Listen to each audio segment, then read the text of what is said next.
இந்தியாவின் போர் விமானம் ஒன்று பயிற்சியில் உள்ளது என்று பொய் சொல்லிவிட்டு திடீரென்று பாகிஸ்தானுக்குள் புகுந்த பாகிஸ்தானின் ராணுவ தளங்களை போட்டோ எடுக்க ஆரம்பிக்கிறது. அடுத்து அங்கு நடந்தது என்ன தெரியுமா? ஒருமுறை ரஷ்யா இந்தியாவிற்கு கொடுத்த MiG-25 போர் விமானத்தின் சக்தியை சோதிப்பதற்காக பாகிஸ்தானுக்குள் அனுப்புகிறது இந்தியா. வேற எந்த விமானத்தாலும் போக முடியாத உயரமான 65,000 அடி உயரத்தில் பறந்து பாகிஸ்தானின் முக்கிய ராணுவ தளங்களை போட்டோ எடுத்துவிட்டு இந்தியாவுக்கு திரும்பி வரும்போது MiG-25 வேணும் என்றே பாகிஸ்தானின் இஸ்லாமாபாத்தில் தனது சானிக் பூம் சத்தத்தை வெளியிட்டது.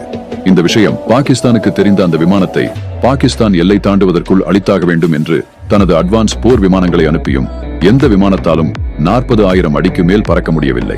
ஆனால் இந்தியாவின் அந்த விமானம் 65,000 அடி உயரத்தில் பறந்து கொண்டிருக்கிறது. பாகிஸ்தான் பல விமானங்களை அனுப்பினாலும் அதை ஒன்றுமே செய்ய முடியவில்லை.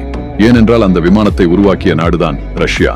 இந்த விமானத்தின் சக்தியை பற்றி நீங்கள் என்ன நினைக்கிறீர்கள் என்பதை கமெண்டில் கூறி இப்படிப்பட்ட ராணுவ உண்மை கதைகளுக்காக என்னை பின்தொடருங்கள்.